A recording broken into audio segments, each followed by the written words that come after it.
The LinkedIn Podcast Network is sponsored by TIAA. TIAA makes you a retirement promise, a promise of a guaranteed retirement paycheck for life. Learn more at TIAA.org/promises pay off. LinkedIn presents.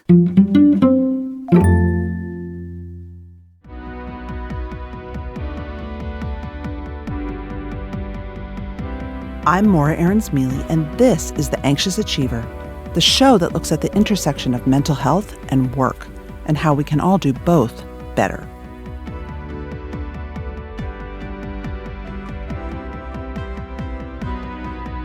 Did you know that your manager can have a bigger impact on your mental health than your spouse or your romantic partner? It's true. In study after study, employees cite their job as the most significant factor in mental health. You know, work is so important for us, especially those of us who are sort of highly career-identified professionals. It's a source of community, our source of income, our source of mastery and pride and respect and friends. For many of us, it's our identity, right? And so work has a bigger effect on our mental health than any other single factor. And according to all the other statistics, it's not getting better. Calm's recent Voice of the Workplace report finds that 69% of employees say their mental health has stayed the same or worsened during the past year. 81% have struggled with anxiety or stress. 61% have said they felt down, depressed, or hopeless during the past month. And Headspace's most recent data finds that work stress has negatively impacted people's physical health and relationships, 77% and 71% respectively. And I have leaders coming to me and saying, help, what do I do? Today is a conversation from my May LinkedIn Live series with Thinkers50 and the Silicon Guild, where we talk to some big thinkers about what we can do to make work better for people's mental health. Spoiler alert, it's not rocket science, and it's probably things you've heard before.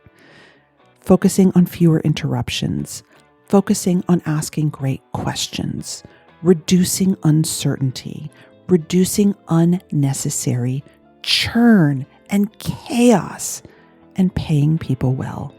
If there's one thing you can do to improve your team's mental health, it's to listen more and ask good questions, and to consider your actions and how they might affect other people.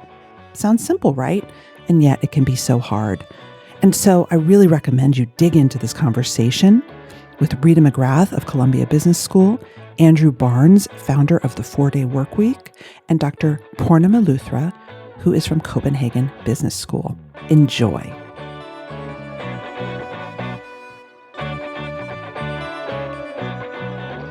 So it's fabulous to be here with you all, and I'd like to hand it over. We're going to have a format where each of our presenters gives us their pitch, the best of what they have to say on this topic for about 5 minutes, and then we'll open it up for a Q&A. So Rita McGrath. Hi. Give us the big picture from a strategic point of view on what leaders need to think about to make work better for mental health. Sure. So a couple of things that I think are relevant to what we know works and what we know doesn't. And I'm going to draw on the work of a number of different people. And the first person I'd like to invoke is Paul LeBlanc, who is just in the process of transitioning out of his role as president of Southern New Hampshire University. And among his many, many accomplishments there is he basically took back online education from predatory providers who landed students with a whole lot of debt and not much in the way of credentials. He basically rescued that whole sector, with his team. And he has a brilliant new book out called Broken, about large systems. And one of the observations he makes is that when you try to scale any system, so you think about workplaces, right? It's easy to make mental health a central concern when there's just 4 or 5 or 10 of you, right? But once you get to 100,000 of you, 1 million of you, goodness knows, once you get to scaled systems, you kind of lose the humanity of those systems. And as he would argue, scaled systems hate humanity, right? We love precision. We love replication. We don't like messiness. We don't like variation. And so one of the things that he recommends is that we observe some of these principles of how you keep humanity in a scaled system. And so it's things like make sure that you have humans, at critical touch points so that when there's an issue, the humans can intervene. So as an example, at Southern New Hampshire University, the heroes of his story are the counselors. These are the people that are trained to say, well, if a student asks about next semester's tuition, are they just asking about next semester's tuition, or are they worried that maybe they can't pay it? So what you're doing is you're replacing really expensive, high-priced talent with people who are more affordable, but you're putting them in various touch points within the system. So I think it's scaling systems, but recognizing that you want to accomplish messy humanity. I think that's really great. And you want to standardize what you can and standardize the hell out of everything that you can, but then use humans for the best. Okay, so the first point is, scaling systems, but keeping humans at critical touch points. Second thing is some work that's been done by Keith Ferrazzi and a number of others, which looks at this whole kind of, do we need to be in the office? Do we not need to be in the office? Where are we? And what Keith's work has done is he said on a 5-point scale, if you measure the question of team commitment to one another, and the questions like, does my team have my back? That left sort of to its own devices, humanity gets about a 2.8 on a 5-point scale. Of have your backness. Have your backness, right? Wow. But in the pandemic, that dropped down to about 2.3. So what a lot of leaders did, and I think this is a grievous mistake, and this is something you can take action on right away, is so the answer to a lot of leaders is, if we just get everybody back in the office, things will be fixed. But the fixing is going back to 2.8. It's not going to the 3s, the 4s, closer to 5s, where you actually have real team commitment, real team cohesion. And I know, Morra, you'll relate to this. What you have to do, and it doesn't matter whether you're remote or whether you're together, is you have to be very intentional about building in team processes, making teams cohere better. And some of it's surprisingly simple. So, for example, once a month, you stop everything, you take an hour, and you just go around your team and you say, okay, how's your energy? What do you have energy for? How are you feeling? What's going on with you? Because, the fact that my mom's in the hospital, right? You may not know that. All you're observing is I seem to be really distracted and I'm not delivering the way I should be. You don't know why, right? So just taking those kinds of breaths and pauses can help a team cohere much more vigorously, whether you're together or whether you're apart. I mean, I think this whole return to office thing is kind of the lazy person's way of saying, if you just get everybody together in the same space, things will magically work out. That's that's luck, right? Maybe if you're lucky, that'll work out. That's not being intentional and it's not taking control. Yeah. Then we have the theme of ownership. And we know that humans are very motivated when they either have actual ownership or feel that they have ownership, feel they have pride, feel they're aligned around something that's common and important. And a great example of this is what Pete Stavros is doing over at KKR, is that when KKR, which is a private equity firm, buys into a company, they actually create ownership stakes for the employees, frontline employees. So a great example of this would be CHI Overhead Doors. Recently got acquired by Nucor, and the average payout for an ordinary line worker in that situation was $176,000. Can you imagine that? And, money doesn't buy everything. It doesn't buy happiness. It doesn't buy mental health. But not having enough money is actually kind of a detriment to any of those things. And when it comes to the workplace, we know financial insecurity is probably the largest driver, certainly of anxiety in the workplace. And that makes sense. Absolutely. And that actually ties to the next thing I was going to bring up, which is Zeynep Tan's fabulous work on good jobs. And then, Zeynep is a member of the Silicon Guild, so you can definitely look her up. And she's fascinating to me because she basically got into this by accident. She's an operations researcher. And what got her started on this tack was she was studying these workforce management systems where you provide just enough labor at just the right amount of time so you have no waste of labor. But it turns out the human toll of this is absolutely terrible. And so she's written 2 great books. The first one is called The Good Job Strategy. The second one is called The Case for Good Jobs. And what she talks about is what we know constitutes a good job. And her main theme is stop thinking about human beings as centers of cost. Start thinking about human beings as centers of revenue, as centers of growth, as the ability to raise the top line. So in short, what makes a good job?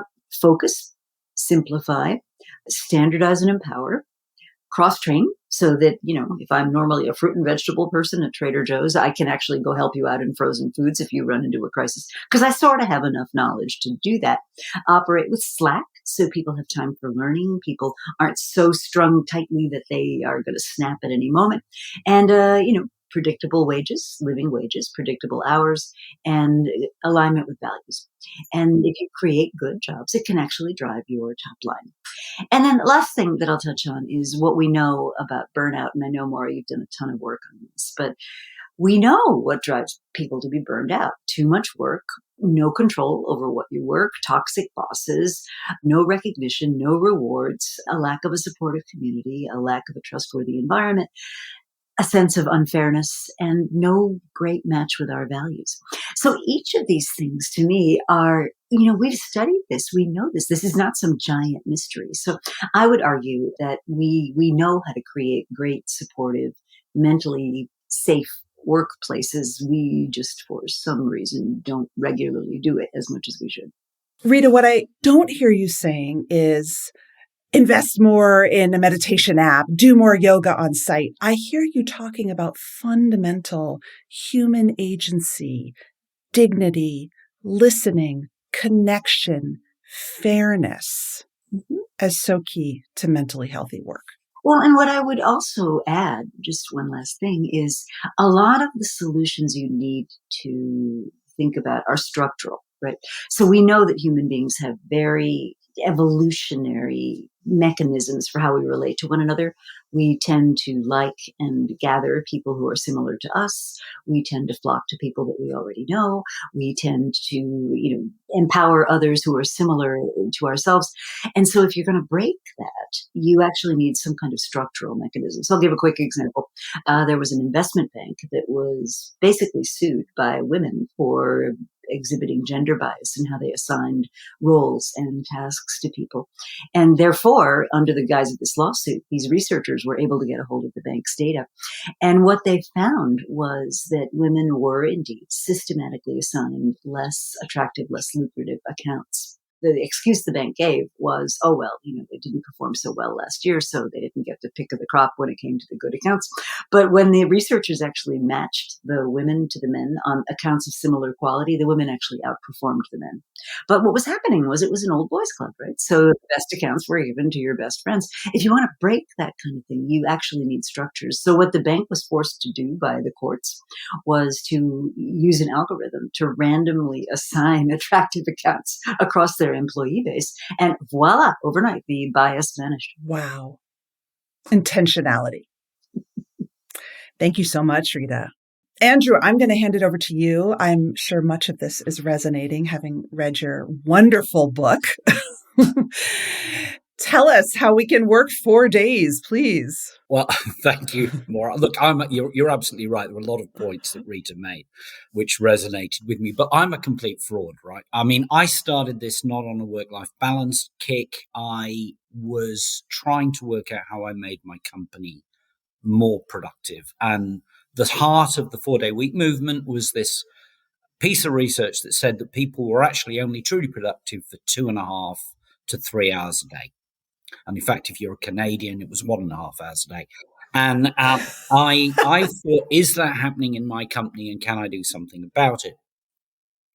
So my thesis was that there is a lot of busyness in work. And if we eliminated the busyness, the overlong meetings, I love this statistic that if you get continually interrupted at work, generally every 11 minutes, it's the equivalent of working under the influence of marijuana. Say that one again for the listeners. Apparently, when you're continually interrupted at work, because it breaks your thought processes, and you statistically are interrupted once every 11 minutes, takes you 22 minutes to get back to full productivity, the impact on cognitive ability is the equivalent of operating under the influence of marijuana.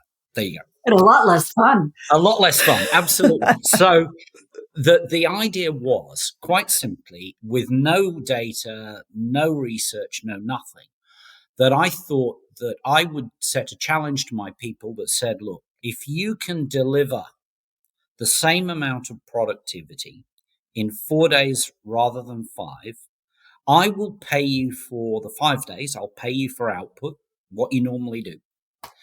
You work less, but I need to get the same levels of productivity. I need to get the same levels of customer service. It's what we call the 180-100 rule. And we just gave it a go. Can I ask you a question? Yeah. You didn't have everybody just work Monday to Thursday, right? No, we didn't. Okay. So what we're talking about in the movement, some people do that, right? But we can't. We have a retail outlet. We have retail branches, 17 across New Zealand. We have to work normal business hours. So I have people, and this is quite key to how it works. I actually have people who will take a day off. I have people who take a couple of half days. I will have working parents who will work 5 days a week, but compressed hours. Mm-hmm. And the compressed hours means that they can do the childcare. Right? Now, this was not how it started, right? How it started is we just sat there and said, hey, we'll rotate days off every week and you can have a day off. And we were lucky enough to run some research alongside that from Auckland University of Technology. And what we found was empowerment, enrichment, engagement scores went up 40%. They went up to the levels the researchers said they'd never, ever seen in New Zealand. Stress levels dropped. More people said they were better able to do their job working 4 days rather than 5. And we found that sick days halved. Now, none of this was me going, hey, I want people to have better work-life balance. I want people to be better able to do, other things other than work. It was really just a very simple experiment. But what became very clear, and this has then morphed into the 4-day week movement, it's not rocket science, healthier, happier, more engaged employees are more productive. Who'd have thought? It really is not rocket science. And so what we've done is we've now created a thing called 4-Day Week Global, which operates in about 30 countries now. We've run these pilot programs for small and medium-sized companies, 6-month pilot. We have local researchers from leading universities that work alongside them. And what they do is they analyze the impact on employees and on business.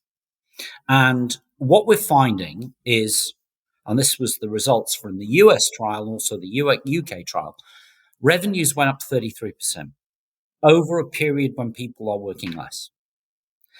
Now, there's an interesting experiment in Japan from Microsoft. They did an experiment on this. All they did was eliminate unnecessary meetings. They got a 39.9% improvement in productivity. So when you stop doing unproductive stuff, your productivity goes up.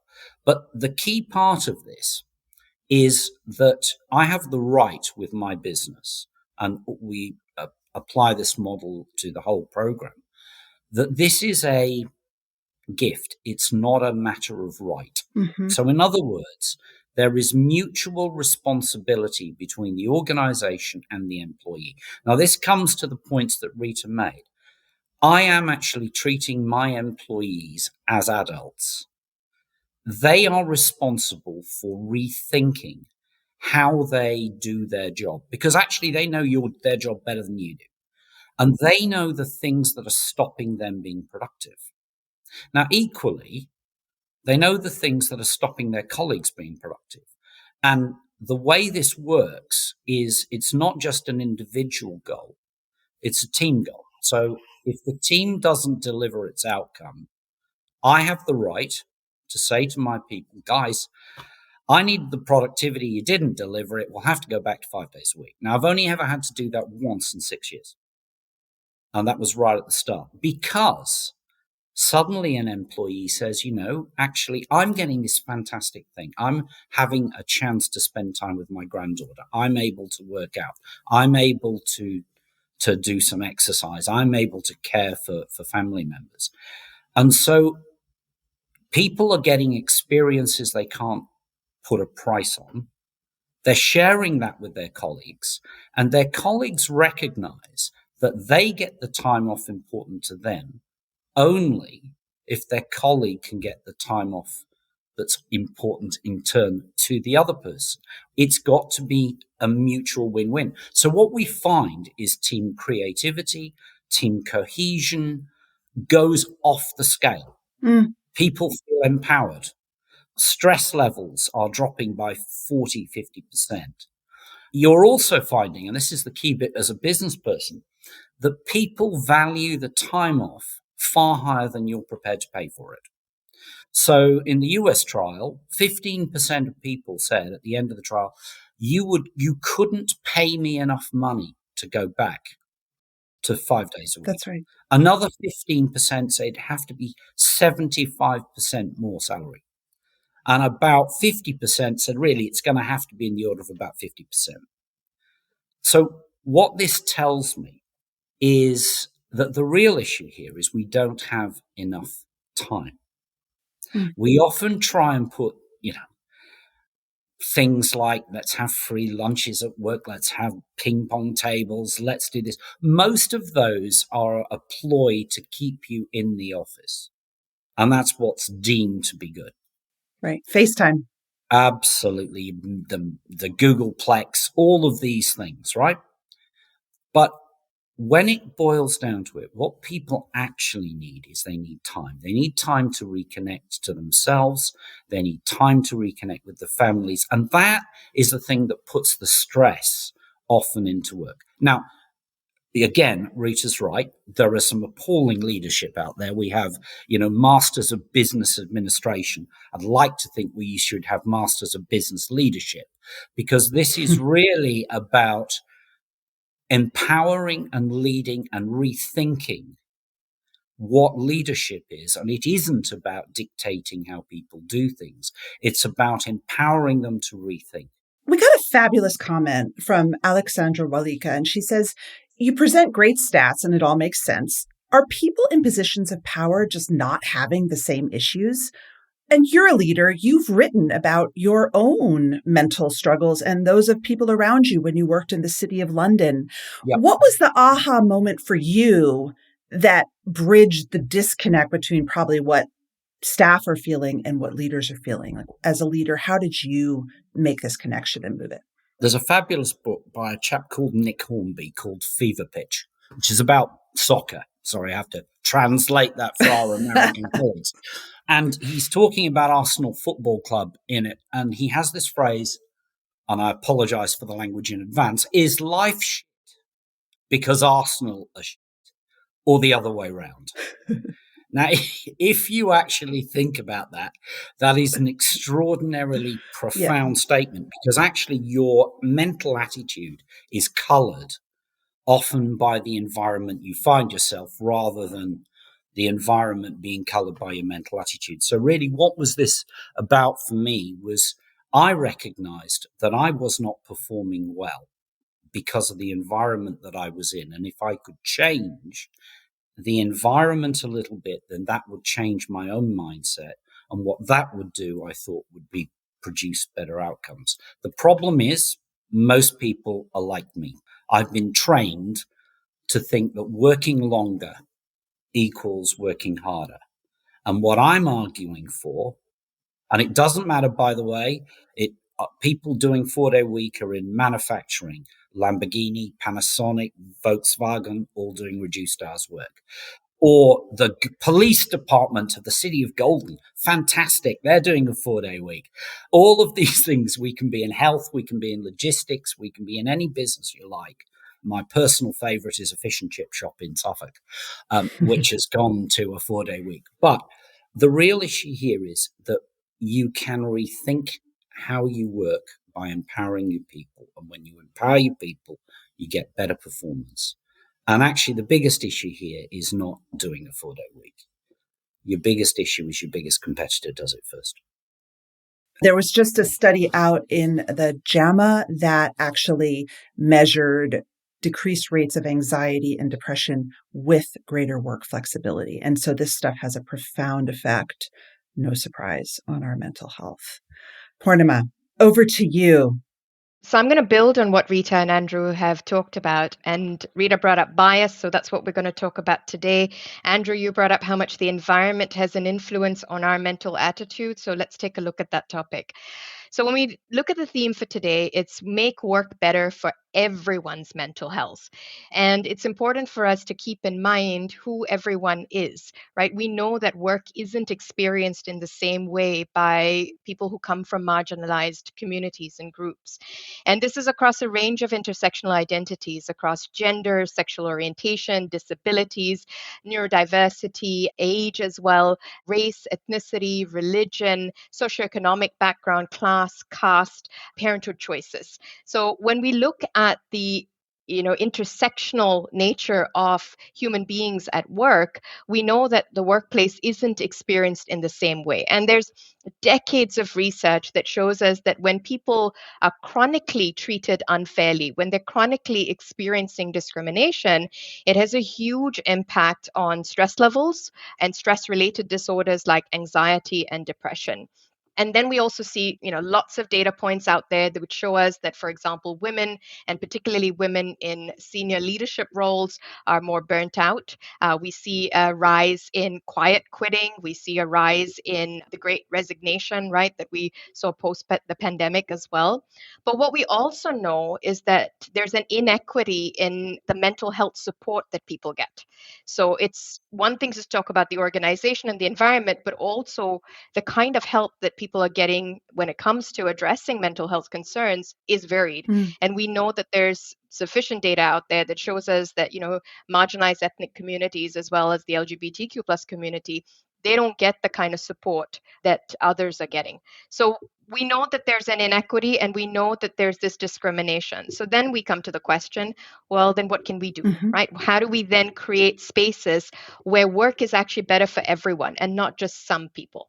And that requires us to look at it from a more intersectional approach, that mental health isn't experienced and the workplace isn't experienced in the same way. And that requires us to put equity on the table, to create and nurture spaces that are fair, where everyone is able to show up as themselves, that they're not covering a part of who they are. They're not hiding or masking a part of their identity just so that they're able to fit in with the dominant norms, and also that they feel that sense of belonging. Because we know that when people feel that sense of belonging, we know that they then have those reduced impact of stress and anxiety that we do see when people don't experience belonging.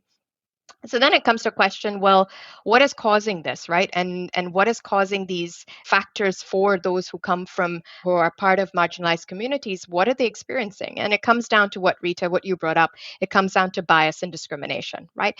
The bias and discrimination that exists in our systems, structures, policies, practices, in the culture of our organization have a tremendous impact on the decisions that are made, who we're favoring, Rita, as you talked about earlier, but also in our interactions with each other. So when we think about, well, what do we need to do differently? One of the core things is to make sure that our organizations are truly inclusive, that they're truly fair. And that means getting down to the core of both the system side of it and the cultural side of it. And, that means looking at system structures. Where is bias embedded across the entire employee life cycle in hiring practices? And a really good example here is we know that neurodivergent individuals who form about anywhere between 5 to 15% of the population, depending on how we define it, are actually very reluctant to apply for jobs, because the very idea of going for a traditional interview, sitting across a panel for a good 45 minutes to an hour, needing to make eye contact, that's so stressful that it prevents neurodivergent individuals from even applying for a job. And so we've really got to rethink some of these practices that we have in our organizations that actually open up for both attracting talent in and then retaining talent as well. Andrew's, of course, talked about the 4-day work week, thinking about flexible working options, parental leave, gender neutral bathrooms. It's things like that that actually create spaces where intersectional identities feel like they don't need to cover up, and that reduces the stress that people are experiencing. Faith or meditation rooms, quiet spaces as well. So very practical things that can be done to make sure that we're creating spaces where we can show up as ourselves. I just have to jump in really quick with a connection about disruption, Yeah. right? Which is, I know from working with many leaders, specifically with ADHD, that the modern workplace where we are, Andrew, being interrupted every 11 minutes, although it feels like it's way more, is almost impossible to manage. For example, if you're working with something like ADHD, you're set up to not be able to do your best work because your Slack is on. Yeah, absolutely. And creating those spaces, right? I think there are lots of organizations, at least here in the Nordics where I am, who are actually starting to pay a lot more attention to what kind of workplace environments do we create so that we're able to then make sure that neurodivergent individuals are able to thrive in that environment. And that means that work looks different. It doesn't look like it's from a 9 to 5 kind of setup. It looks different. It looks flexible. It's working from home for part of the day and or part of the week and coming in for a certain period of time. It's about having those quiet spaces, noise canceling headsets, booths where you can do your work in a space where you're comfortable, where you don't have that sensory overload. But it's creating these options. And the thing is, we often think about these things as, oh, these, benefit people from marginalized groups, but it actually benefits all of us. To be honest, all of us could use a little time out in the middle of the day with all the sensory stimulation that's going on and take a moment, right? It has this positive impact overall. Who doesn't want to have some quiet time, perhaps in a quiet space? Gender neutral bathrooms benefit not just the trans community, but benefit so many women as well with menopause and all the changes that are going on in women's bodies. So there's a lot that we can actually enable to happen by making these small changes. They're not big changes, but they create environments where we're being inclusive.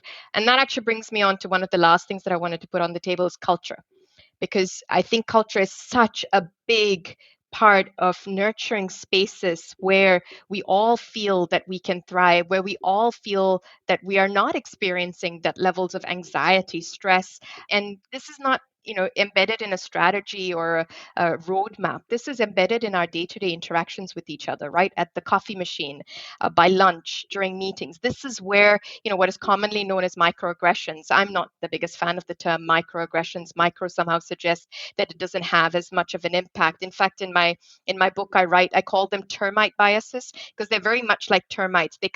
They're so subtle. You don't know your beautiful wooden cabinet is infested by termites until it's too late.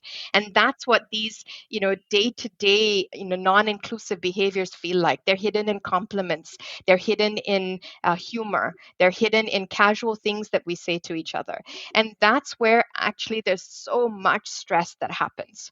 And people feel it. And it's so gradual that it creeps up.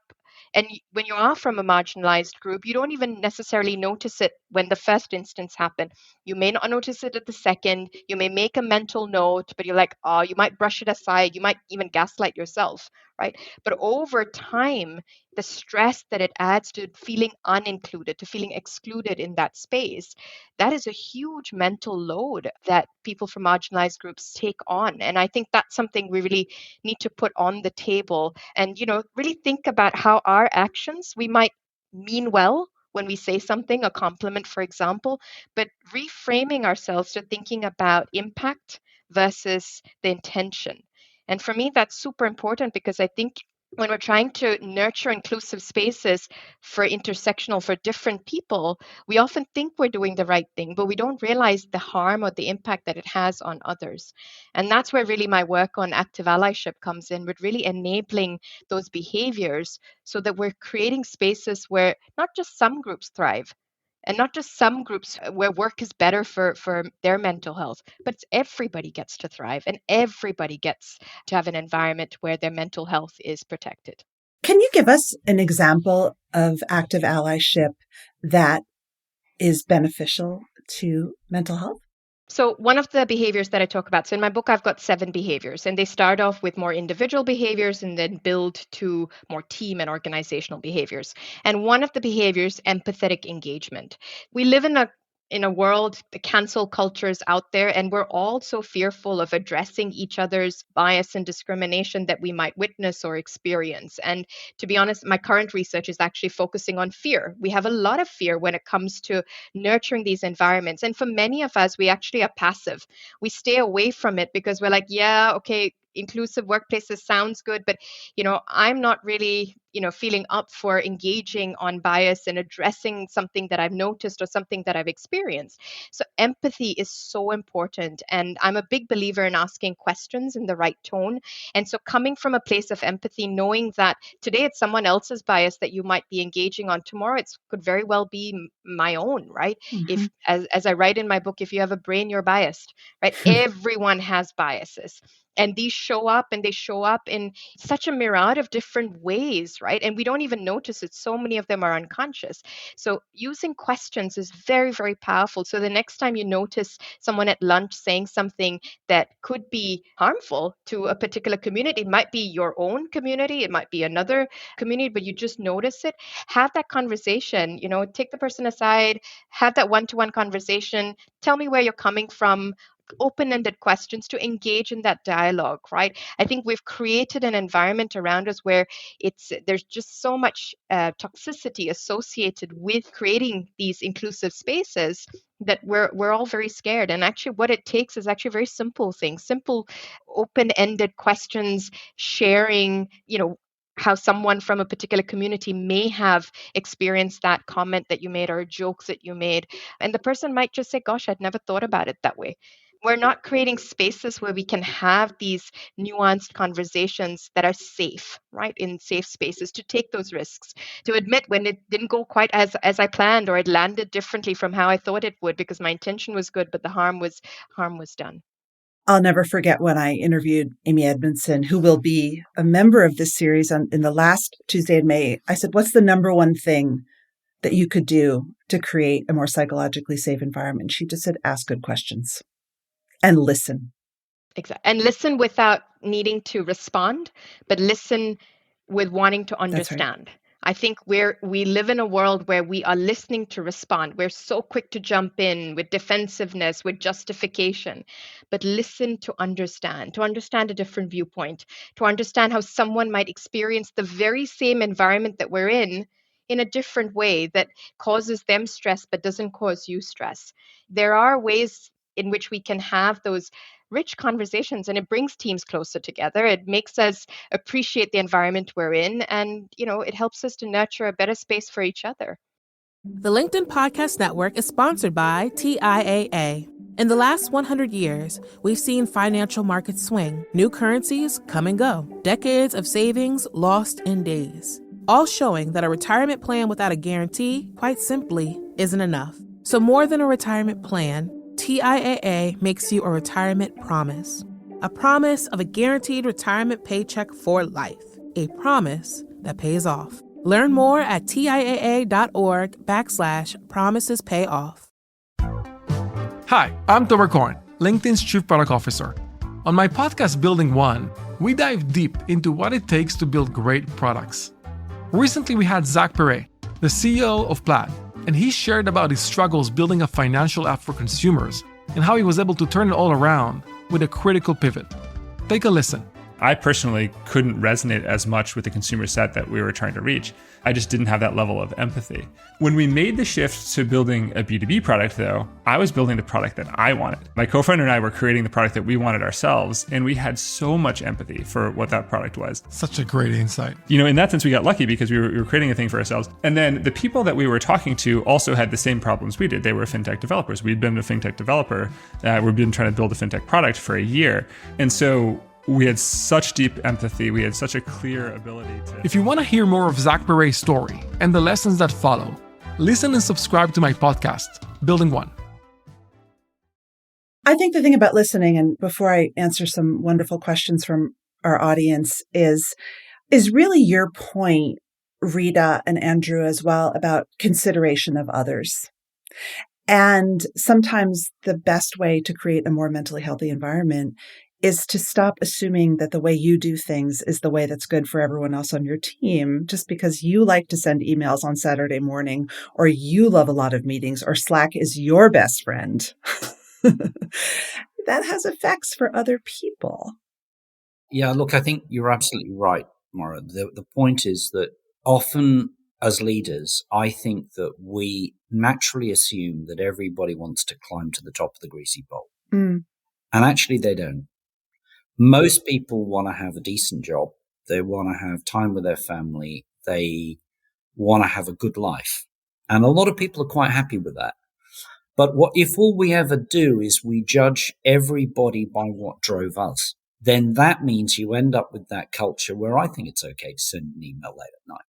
Now, I will know that when we shifted the 4-day week, the biggest problem, my biggest problem, bar not the board with the biggest problem, but the second biggest problem, I will say I fixed that by announcing it on national television first. But the biggest problem actually is the leadership team.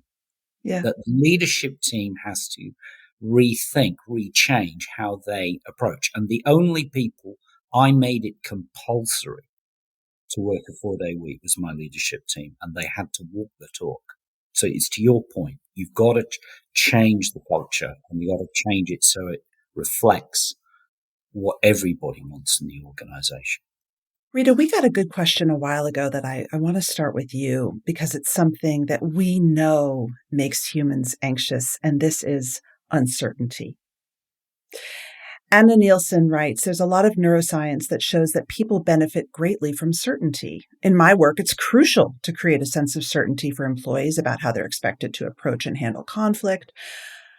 What does the panel think, and I'm going to start with you, Rita, about certainty and mental health at work? And again, how can a leadership team try to create a sense of certainty when it ain't there necessarily?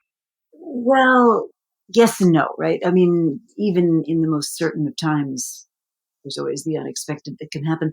So one of the things I encourage senior leaders to do is what I call absorb uncertainty. And what I mean by that is you spell out for people your view of what the world is as best we can today, so that they're not wrestling with this just sort of unfathomable uncertainty. So let me give an example that might make that more clear.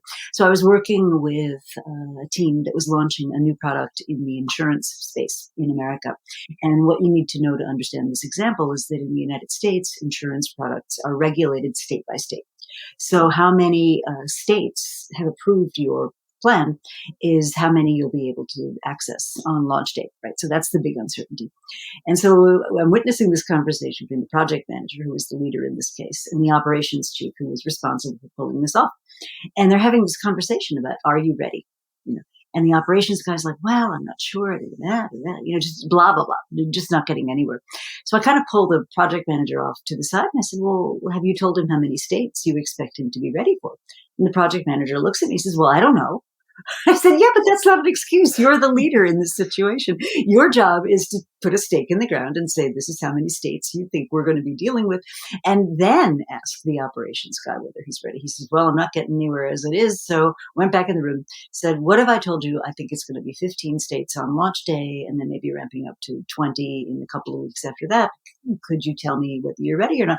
And the change in the conversation was electric. Operations guy, like 15. Oh, absolutely. This is the plan. This is how I'll do this. This is what I did. Now, what I want to point out to our listeners is not one single fact changed from the first conversation to the second one. It was exactly the same data. But what the leader had done in that case was he lifted from his people the burden of possibly being wrong, possibly failing, back to Amy Edmondson, right? Possibly, having to say, yes, I'm ready. And then maybe it's 40 states and absolutely no way would he be ready for that. So absorbing uncertainty, I think, was an absolutely crucial leadership challenge when you're in states of high flux. Yeah, look, I will do it in a different way. And one of the things is I hate hate it with a passion, loathe it. You mean the gig economy, gig jobs? Gig jobs, yeah. So the Foundation for Young Australians has done us a lot of very interesting research. Everybody under the age of 25 is the most stressed generation there has ever been. Serious incidences of mental health. Most of the jobs, about 25% of the jobs that are being created down there are gig jobs.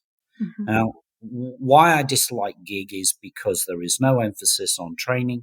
There's uncertainty. Hours, there is actually quite often people getting around. We've got very strong laws in New Zealand, as would be the case in Scandinavia, around, minimum wage, sick pay, holiday pay, et cetera, et cetera. Nobody cares really in the States. And so therefore we get gig coming in and they get round our employment laws. All we are actually doing is we are building up problems for the future. We're building up people who haven't got skills, haven't got training, haven't got security. And actually, we have got to recognize that convenience doesn't trump everything else. And that's why I like my model, because I give people the flexibility that they are craving, but I don't lose the hard fought for employee protections, which a century of struggle in my home country, the UK, gave us these sort of protections. We cannot lose those. And yet we are creating an economy where we actually think it's okay to make people not work when they want, which is what they think. Right. They work when I want them to work. And that's the Right. gig economy. Right. I've ended, thus endeth the lesson. I can weigh in with, there is a lot of research that shows us that inclusive organizations are more resilient. And they're resilient because inclusive cultures mean that we're creating psychologically safe environments, of course, the work of Professor Amy Edmondson, but also thinking about a culture of growth and learning and unlearning, more importantly. And we know that change is the only constant, which means that in an inclusive environment, we're creating space for making those intelligent failures that Amy Edmondson talks about, but also creating opportunities where we're unlearning and learning constantly. And so it's in these kind of environments where there is that resilience that's built into it. And in moments when there's flux, when there's uncertainty, when there's rapid change, we see that these are the organizations that actually pull through and come through on the other end with employee morale and employee mental health more intact than when they don't have that inclusive culture. So you can think of inclusive cultures as the foundation, right? And no matter what is changing on the top of it, it is this foundation that is pulling the organization through. But I think we have a misunderstanding around what inclusive cultures actually are and the role that they play. We assume that it's, meant for, just the marginalized communities to get a role in the organization. It's a pizza pie approach to looking at it, that if we provide something to one group, we're taking away from the other. And this is actually stems from misunderstanding around what actually it means to nurture an inclusive workplace, because it actually, if we do it right, it weathers the storms. My last question is going to be a speed round, and it's going to build on a question from Deborah Hagar. What 3 things, you don't have to say 3, you could pick one, can leaders do individually to develop a culture of equity as Dr. Luthra envisions? And I'm going to expand equity to include mentally healthy consideration for people's need to be seen, to have agency, for people's need to have a life and have time, for people's need for their whole self to be recognized and not treated with bias and injustice. If you all were coaching a leader who said, I really want to do this right, what would you tell them? For me, number 1 is be aware and consider the impact of your actions. So always give that pause, thought to, my intention might be okay. What is the impact that it's having? How can I understand that more? Number 2, check in. Check in with your colleagues, check in with your team members. I know what works really well with some of the leadership teams that I work with is where at the start of a meeting, it could be a weekly meeting, it could be a daily meeting. At the start of it, just having that couple of seconds saying, what frame of mind am I in right now? What's happening in my life? How am I showing up today? I think that quick check-in is so important so that we build that understanding that we're all humans. And as human beings, we're not always working at that level of productivity. There are moments when we're going to have ups and downs, and to create an environment that is more humane, that is more about humanity. And the last one for me is always ask ourselves whose perspective, whose voice is missing, who's not being heard. Amazing. I think the first thing you want to do is try to introduce what the people at Amazon call mechanisms. So, human beings are flawed and inconsistent and messy. And if we intend to do a good thing, want to lose weight, right? Eat less, move more. How complicated could that be? But when it comes to actually doing the thing, it's much harder. So I'm a big fan of what I call mechanisms. So one mechanism is introduce a no interruption rule. So if you're debating or discussing something, let everybody have a minute or two to get their opinions out before they get interrupted by others in the room. So that would be an example of a mechanism. Second thing is definitely give yourself a little checklist for diverse points of view. And I don't mean that in a politically correct sense. I mean diverse schooling, diverse backgrounds, diverse upbringing, diverse functions. Because we know that when it comes to unknown and unfamiliar tasks, diverse teams actually perform better than homogenous ones do. And then the last thing I think we want to be very mindful of is giving and getting really rich feedback. And it doesn't have to be a whole big thing, right? It could be just in the moment and making that normal. So people, the last thing you want, right, is your boss come to you and say, I have some feedback for you. The instant response it creates is this like flight reaction. So make it part of everyday conversation. Say, hey, that didn't go so well, I don't think. And maybe make it with a little humor, right? There's no reason feedback has to be this horrible thing. And feedback's really just a way of confirming the learning, right? So if you think about human learning, I have a theory about how the world works. I go see what happens. If my theory is wrong, what I expected to happen didn't happen. I need to understand that better. And so getting rich feedback is super important to learning in those kinds of environments. Well, I guess the first thing is don't kid yourself that people go over the top for a flag or a mission statement. We quite often whack those things on the wall and assume that everybody is going to buy into that. They don't. It's a complete waste of time for most of the time, because what you're actually doing is you're actually often dictating down rather than listening up as to what is actually important to people. So I think that's number one. Number two, communication. We're rubbish at it. Got to understand that communication as a leader comes at lots of different levels, and you have to pitch that communication. It could be anything from doing the town hall to actually just sitting down with a bunch of your employees at any point in time and making sure that the message is understood. And that means that it's not just being communicated by you, but it's being communicated by your leadership team.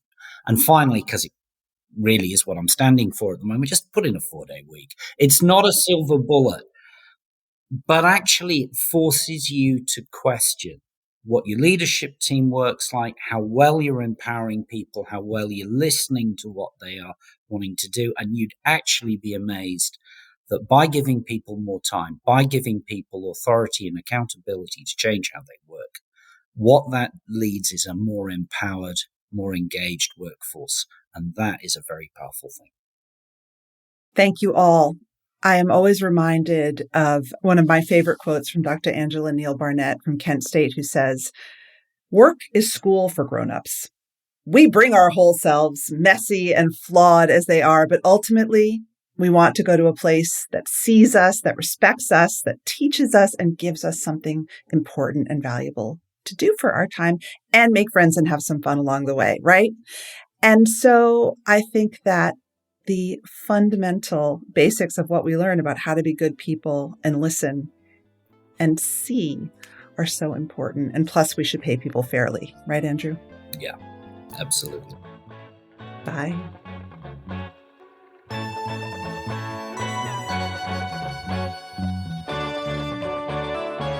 That's it for today.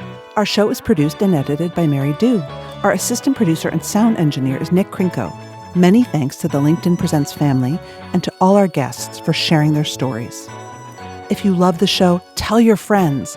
I would love you to leave a review because they really matter in helping the show get found. You could also follow us or subscribe.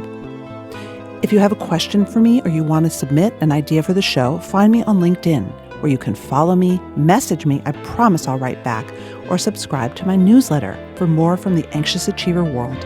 Thanks for listening.